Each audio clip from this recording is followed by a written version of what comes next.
Middle east अब सुलगने वाला है क्योंकि ईरान ने तय कर लिया है कि वो अपने कई शहरों से अब मिसाइलों की ताबड़तोड़ बरसात कर देगा।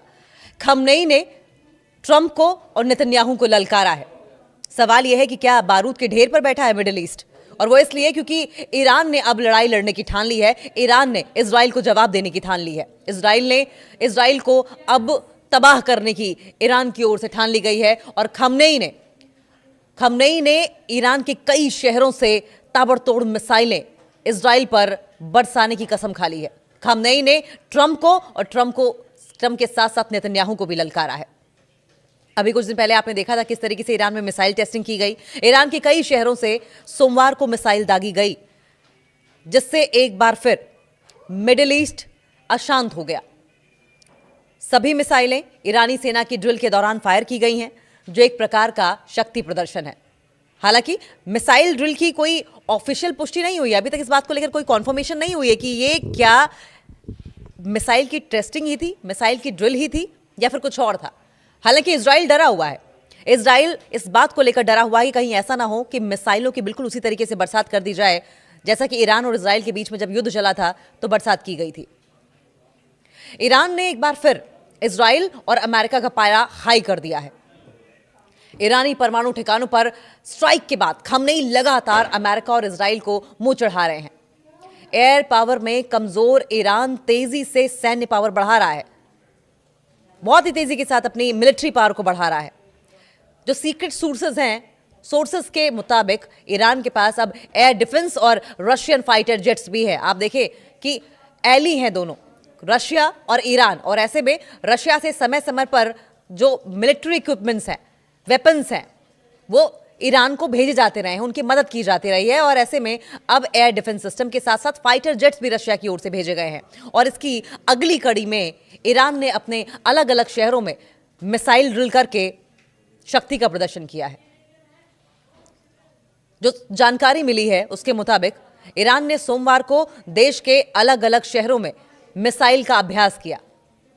सरकारी मीडिया ने यह जानकारी, जो वहां पर विटनेसेस थे, चश्मदीद थे और नाम न बताने वाले सूत्रों के हवाले से दी है। यह इस महीने में दूसरा ऐसा ड्रिल होगा, यह इस महीने का दूसरा ऐसा अभ्यास बताया जा रहा है। एक न्यूज चैनल है एनबीसी न्यूज की रिपोर्ट के मुताबिक अमेरिकी राष्ट्रपति डोनाल्ड ट्रंप को इजराइल के प्रधानमंत्री बेंजामिन नेतन्याहू ने यह जानकारी दी थी। ये जानकारी देने वाले थे कि अगर ईरान अपने बैलिस्टिक मिसाइल कार्यक्रम का विस्तार करता है, अगर ईरान अपने बैलिस्टिक मिसाइल प्रोग्राम का एक्सपेंशन करता है, तो ये एक बहुत बड़ा खतरा बन सकता है। ये बहुत बड़ा खतरा इजराइल के लिए बन सकता है। ये बहुत बड़ा खतरा उन तमाम देशों के लिए बन सकता है जो इजराइल पर अभी तक नजर गड़ाए बैठे थे, जिसमें हो सकता है सुपर पावर अमेरिका भी शामिल हो, और इस पर तुरंत कार्रवाई की जरूरत पड़ सकती है। नेतन्याहू ने इस बात के लिए ट्रंप को आगाह किया था, क्योंकि नेतन्याहू डरे हुए थे, इनसिक्योर थे, और इसलिए पहले ही इस बात को लेकर आगाह कर चुके थे। वो मिसाइल लॉन्च का वीडियो सिक्योर लाइन पर वायरल हो रहा है। देखिए, जिस तरीके से इस बात को लेकर कयास लगाए जा रहे हैं कि मिसाइल ड्रिल की गई है ईरान में, और इसके मद्देनजर ये बातें क्यों उठी हैं, इसके मद्देनजर आपको बताएं कि अब जहां एक तरफ इजराइल अलर्ट है, जाकर अमेरिका की गोद में बैठ गया है, वहीं अब मिसाइल लॉन्च का एक वीडियो भी है जो सिक्योर लाइन पर वायरल हो रहा है, जिसको लेकर इस बात के कयास लगाए जा रहे हैं कि मिलिट्री ड्रिल की गई है, इसके साथ साथ मिसाइल टेस्टिंग की गई है, मिसाइलों की ड्रिल की गई है। वेस्टर्न कंट्रीज का मानना यह है कि ईरान का बैलिस्टिक मिसाइल भंडार जो है, ईरान का जितनी भी मिसाइल हैं, जितनी भी बैलिस्टिक मिसाइल्स का भंडारण आप कह लीजिए, उनके पास जितना भी अभी तक है, न सिर्फ मिडिल ईस्ट की स्टेबिलिटी के लिए पारंपरिक तरीके से कन्वेंशनली एक मिलिट्री थ्रेट है, एक सैन्य खतरा है, बल्कि अगर तेहरान भविष्य में परमाणु हथियार विकसित करता है तो ये मिसाइलें उन्हें ले जाने का जरिया भी बन सकती हैं। और यही वजह है कि यूरेनियम की एनरिचमेंट के समय इजराइल लगातार ईरान पर दबाव बनाता रहा। न सिर्फ इजराइल ने दबाव बनाया, बल्कि अमेरिका के जरिए दबाव बनाता रहा, लेकिन ईरान बार बार कहता रहा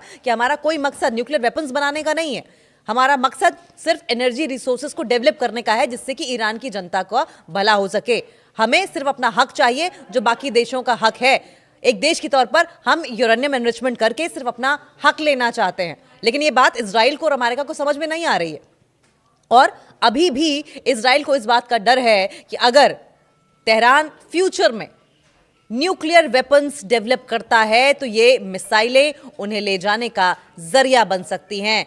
और खतरा किसको होगा? ये मिसाइलें कहां जा सकती हैं? इजराइल, जाहिर है। और यही वजह है कि बेंजामिन नेतन्याहू बहुत ज्यादा खौफ खा रहे हैं इस वक्त। हालांकि ईरान लगातार इस बात का दावा कर रहा है, लगातार इस बात को क्लियर कर रहा है कि उसका परमाणु बम बनाने का कोई इरादा नहीं है। ईरान के सरकारी ब्रॉडकास्टर और सेमी गवर्नमेंट न्यूज एजेंसी है नूर न्यूज एजेंसी, इसका एक टेलीग्राम चैनल है और उस पर ऐसे वीडियो शेयर किए गए जिनमें मिसाइल लॉन्च होते हुए दिखाई दे रही है। हालांकि इनमें यह साफ नहीं बताया गया कि लॉन्च कहां से किए गए हैं। ईरानी मीडिया ने मिसाइल ड्रिल को नकार दिया है।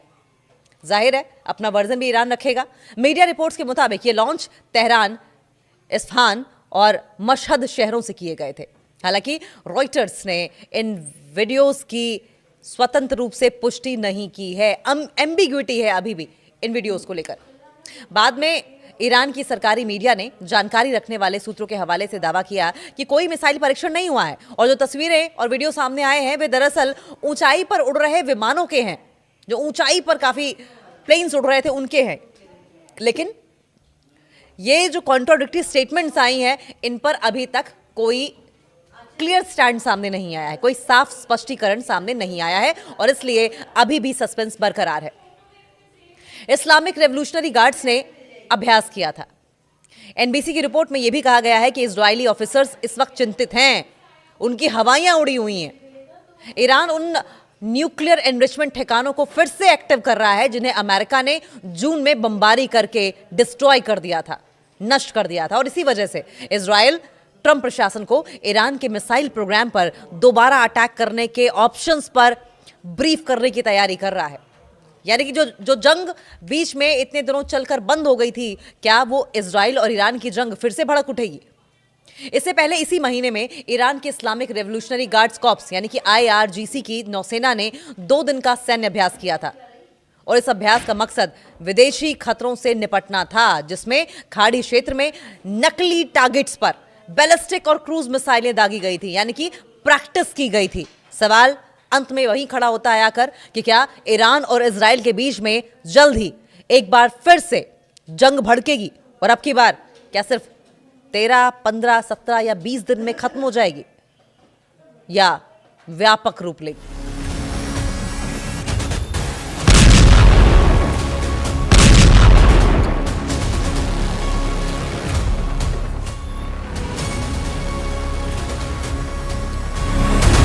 सऊदी अरब में बर्फ दिखाई दे रही है। हैरान रह गए आप? सऊदी अरब में आमतौर पर रेत देखी जाती थी, सूखा देखा जाता था, गर्मी देखी जाती थी, तपती धूप देखी जाती थी। लेकिन अब सऊदी अरब ठंड से ठिठुर रहा है। वहां के ऊंट ठंड से ठिठुर रहे हैं और रेगिस्तान पर बर्फ की मोटी चादर छाई हुई है। सऊदी अरब में 30 साल बाद, सऊदी में 30 साल बाद जो हुआ है उसे देखकर लोग झूम उठे हैं, अरबी शेख झूम उठे हैं। सऊदी अरब के रेगिस्तान में अजब गजब नजारा देखने को मिला। जहां भी भयंकर गर्मी और सूखा हुआ करता था वहां बर्फ गिर रही है। लोग हैरान हैं, हैरान भी हैं और एंजॉय भी कर रहे हैं। सऊदी अरब के तपते रेगिस्तान में कुदरत का करिश्मा दिखाई दिया है। तबुक प्रांत की पहाड़ियां और जेबल अल लौज बर्फ की सफेद चादर से ढक गए हैं। ठंडी हवाओं के चलते तापमान 0 से नीचे गिर गया है। मूसलाधार बारिश और बर्फबारी के कारण रियाद में स्कूल बंद करने पड़े। एक्सपर्ट्स इसे जलवायु परिवर्तन का बड़ा संकेत मान रहे हैं। रेत के धोरों के बीच में बर्फ का यह नजारा दुनिया भर में चर्चा का विषय बना हुआ है। अपने आप में अजूबा सा हो गया ये।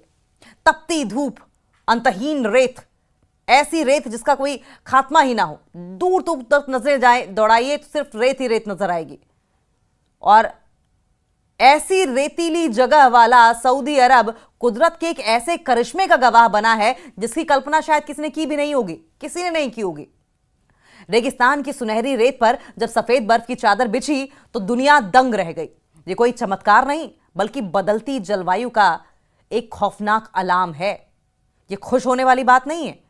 जिस तरीके से एनवायरमेंटल चेंजेस हो रहे हैं, जलवायु परिवर्तन हो रहा है, ये अलार्मिंग है, ये खुश करने वाला नहीं है।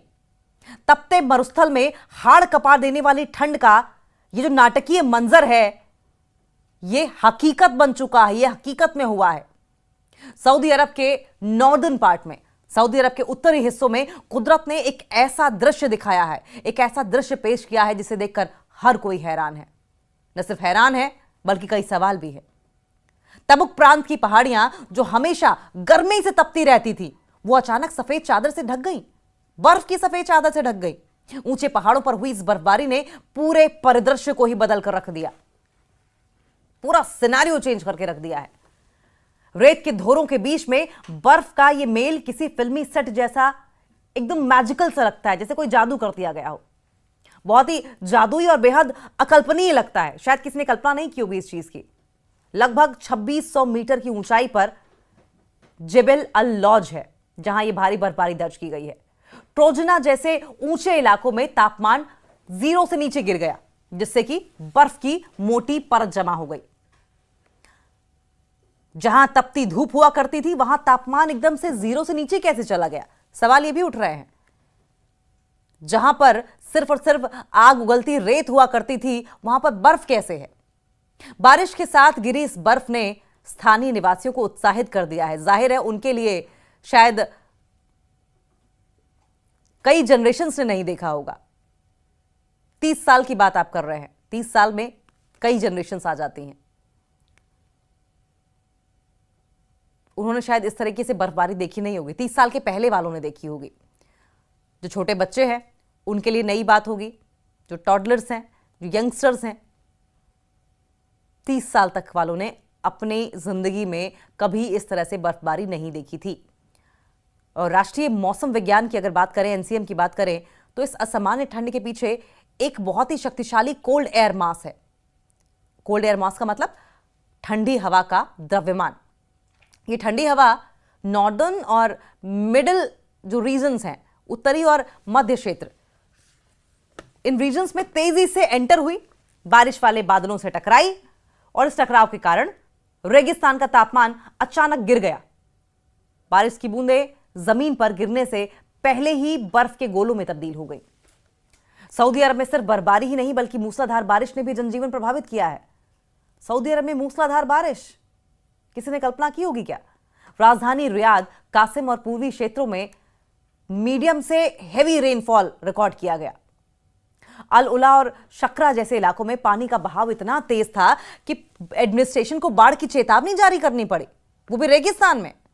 रेगिस्तानी देश में इतनी व्यापक बारिश, इतनी भारी बर्फबारी, इतनी जो वाइड रेंज में, इतनी हैवी रेंज में बारिश हुई है, ये जलवायु परिवर्तन के खतरनाक संकेतों की ओर इशारा करता है। क्लाइमेट चेंज के खतरनाक संकेतों की ओर इशारा करता है। सऊदी अरब की बर्फ से ढकी पहाड़ियों के वीडियो और जो तस्वीरें हैं इंटरनेट पर जंगल की आग की तरह फैल गए हैं। अल मजमाह और अल घाट जैसे इलाकों में इस दुर्लभ नजारे को देखने के लिए लोगों की भारी भीड़ उमड़ पड़ी। लोग ऊंटों के बर्फ के बीच चलते दिखाई दे रहे थे। लोग हैरान थे। सोशल मीडिया पर इसे सऊदी विंटर वंडरलैंड कहा जा रहा है।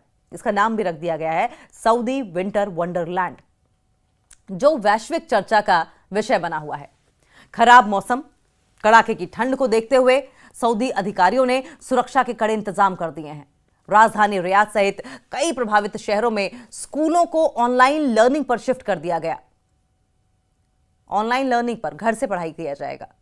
लोगों को घाटियों और साथ साथ जहां भी बाढ़ आने की संभावना है, बाढ़ संभावित क्षेत्रों से दूर रहने की सख्त हिदायत दी गई है। सड़कों पर फिसलन के कारण ड्राइवर्स को बेहद सावधानी से वाहन चलाने के निर्देश दिए गए हैं। एक्सपर्ट्स का यह मानना है कि रेगिस्तान में बर्फबारी वर्ल्ड क्लाइमेट चेंज का ही रिजल्ट है। साउथ एशिया में भीषण गर्मी के साथ साथ मिडिल ईस्ट में अचानक आई बाढ़ जैसी घटनाएं, फिर से सुनिए ये जो चेंजेस हो रहे हैं।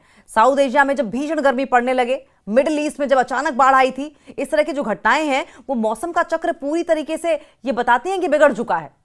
सऊदी अरब में बार बार हो रही ये बर्फबारी चेतावनी है, ये वार्निंग है कि अब कोई भी क्षेत्र, कोई भी इलाका, कोई भी रीजन कुदरत के इस अनडेफिनेट, अनिश्चित बदलाव से सुरक्षित नहीं बचा है।